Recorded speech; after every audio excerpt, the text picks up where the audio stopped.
ఉత్తర తెలంగాణ పేద రోగులకు సంజీవనిగా వెలుగొందుతున్న వరంగల్ ఎంజీఎం ఆసుపత్రిలో సరికొత్త టెక్నాలజీతో పేదలకు సేవలు అందిస్తున్నామని ఆసుపత్రి సూపరింటెండెంట్ హరిశ్చంద్రారెడ్డి తెలిపారు. మారుతున్న కాలానికి అనుగుణంగా టెక్నాలజీని వాడుకొని పేదలకు మరిన్ని సేవలు అందించే దిశగా ఆసుపత్రిని తీర్చిదిద్దుతున్నామని చెప్పారు. రోజుకు సుమారు 3000 మంది అవుట్ పేషెంట్లు వస్తున్నారని, 400 నుంచి 500 మంది ఇన్ పేషెంట్లు ఉంటున్నారని చెప్పారు. రోగులకు ఎలాంటి ఇబ్బంది కలగకుండా సేవలు అందిస్తున్నామని చెబుతున్న ఎంజీఎం సూపరింటెండెంట్ డాక్టర్ హరిశ్చంద్రారెడ్డితో మా ప్రతినిధి అశోక్ ఫేస్ టు ఫేస్. పేద రోగులకు ఏదైతే సంజీవినిగా నిలుస్తున్నటువంటి వరంగల్ ఎంజీఎం ఆసుపత్రి ఈ రోజు నూతన టెక్నాలజీతో పాటు అంటే రోగులకు మాత్రం సేవలు అందిస్తున్నారు. అంటే ఏ టెక్నాలజీ వాడుతున్నారు, ఈ సేవలు ప్రజలకు ఎలా తీసుకువెళ్తున్నారు అనే విషయం పైన మనతో ఎంజీఎం సూపరింటెండెంట్ హరీష్ సార్ ఉన్నారు. వాళ్ళని అడిగి చెప్తారు. చెప్పండి సార్, ఇప్పుడు నూతన టెక్నాలజీ కూడా ప్రజలకు అందుబాటులోకి తీసుకొచ్చారు, అంటే ఎలా నడుస్తుంది అది? మనకు ఈహెచ్ఐఎంఎస్ అని హాస్పిటల్ ఇన్ఫర్మేషన్ మేనేజ్మెంట్ సిస్టమ్ అని చెప్పేసి అన్ని మాడ్యూల్స్ ఉంటాయి. ఓపీ మాడ్యూల్ ఉంటుంది, తర్వాత ల్యాబ్ మాడ్యూల్స్ ఉంటాయి, వార్డ్ మాడ్యూల్స్ మెల్లమెల్లగా ఒక్కొక్కటి ఇంటిగ్రేట్ చేసుకుంటూ వస్తున్నాం స్టేట్ వైడ్ కూడా. సో ప్రస్తుతం మనం సక్సెస్ఫుల్గా ఓపీ మాడ్యూల్ ఒకటి రన్ చేస్తున్నాం. సో పేషెంట్ రాగానే వారికి ఆబాన్ చేస్తాం. అది వాళ్ళ యూనిక్ ఐడెంటిటీతో మనకు ఒక ప్రొఫైల్ క్రియేట్ చేస్తాం అన్నమాట పేషెంట్కి. దానికి మనకు ఆధార్ బేస్డ్ ఓటీపీ కానీ, ఫేస్ రికగ్నిషన్ కానీ, లేకపోతే అదర్వైజ్ బయోమెట్రిక్ రికగ్నిషన్తో ఒక పేషెంట్కి ఆయనకు సంబంధించిన ఒక ప్రొఫైల్ మనం క్రియేట్ చేస్తాం. సో ఎన్ని విజిట్స్ వచ్చినాడు, ఏ విజిట్లో మనం ఏ మందులు రాసాము, తర్వాత అతను చేసిన ఇన్వెస్టిగేషన్స్ అన్నీ కూడా ఆ ప్రొఫైల్లోకి అప్డేట్ అవుతాయి. సో దానివల్ల ఒక లాభం ఏంటంటే ఈ పేషెంట్ ఎక్కడికి వెళ్ళినా కూడా అవుట్ సైడ్ ఈ స్టేట్, ఇది ఆల్ ఇండియా ప్రోగ్రామ్, ఇది సెంట్రల్ గవర్నమెంట్ నుంచి మనకు ఈ సమన్వయపరచడానికి, మెడికల్ సర్వీసెస్ సమన్వయపరచడానికి చేస్తున్నటువంటి ప్రోగ్రామ్ ఇది.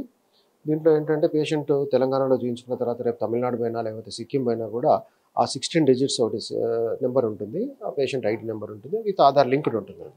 సో అక్కడ ఈయన ఇన్వెస్టిగేషన్స్, గతంలో మెడికల్ హిస్టరీ, తర్వాత ఈయనకున్నటువంటి డ్రగ్స్ హిస్టరీ అవన్నీ కూడా మనకు ఏ మందులు వాడాడు, ఏ ఇన్వెస్టిగేషన్ చేసాము అన్నది క్లియర్గా మనకు డిస్ప్లే వస్తుందన్నమాట. సో ఒక పేషెంట్ హిస్టరీ మొత్తము ఈ ఆన్లైన్లో ఉంటుంది. దానివల్ల ఎక్కడ వెళ్ళినా కూడా మనకు ట్రీట్మెంట్స్ అవన్నీ ఈజీ అవుతాయి. ఇప్పుడు మనం చూసుకుంటే 2 హాస్పిటల్ సార్, మన పిఎంఎస్ఎస్ సూపర్ స్పెషల్ హాస్పిటల్ వచ్చి, ఇక్కడ ఎంజీ హాస్పిటల్ వచ్చి, అక్కడ ఏ సేవలు అందిస్తున్నారు, ఇక్కడ ఏ సేవలు అందిస్తున్నారు, అవి టైం టేబుల్ ఎలా ఉంది, షెడ్యూల్? మనకి పిఎంఎస్ఎస్వైలో మనం కొన్ని సూపర్ స్పెషాలిటీస్ అక్కడ పెట్టుకోవడం జరిగింది.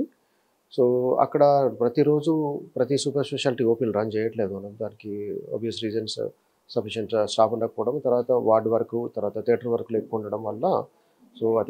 సో సూపర్ స్పెషాలిటీలో మనము cardiology, cardiothoracic surgery, gastroenterology, medical oncology, neurology, neuro surgery, nephrology, urology, ఇంకా పెడియాట్రిక్ సర్జరీ సేవలు అందిస్తున్నాం. సో దానికి సంబంధించినటువంటి ఓపీ డేస్ మనం ఆల్రెడీ అక్కడ డిస్ప్లే చేయడం జరిగింది.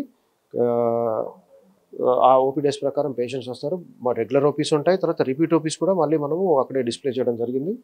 సో రూమ్ నెంబర్స్ అవన్నీ కూడా పూర్తిగా మనం అక్కడ ఓపీ ఏరియాలో పూర్తిగా డిస్ప్లే చేయడం జరిగింది.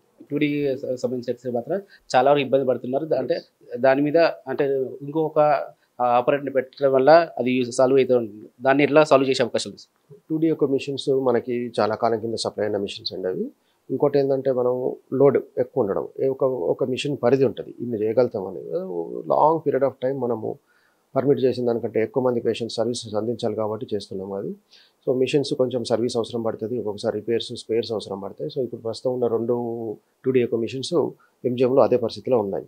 సో దీని ప్రత్యామ్నాయంగా ఏం చేస్తున్నామంటే మనం పేషెంట్లను మన అంబులెన్స్ తీసుకెళ్ళిపోయి పిఎంఎస్ఎస్వైలో అక్కడ ఆ మిషన్ మీద కూడా ఇప్పుడు ఈ లోడ్ అదనంగా పడుతూ ఉన్నది.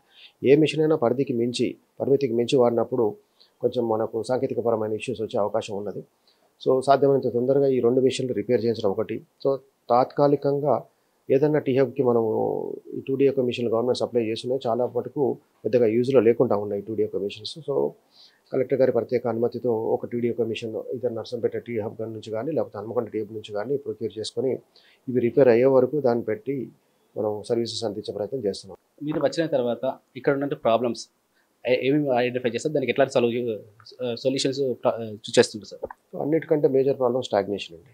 ఎక్కడికక్కడ పేషెంట్ స్టాగ్నేట్ అయిపోవడం అన్నది మేజర్ ప్రాబ్లం. ల్యాబ్స్ కొంచెం ఎర్లీగా స్టార్ట్ చేపిస్తున్నాము, ఓపీస్ కొంచెం ఎర్లీగా స్టార్ట్ చేపిస్తున్నాము.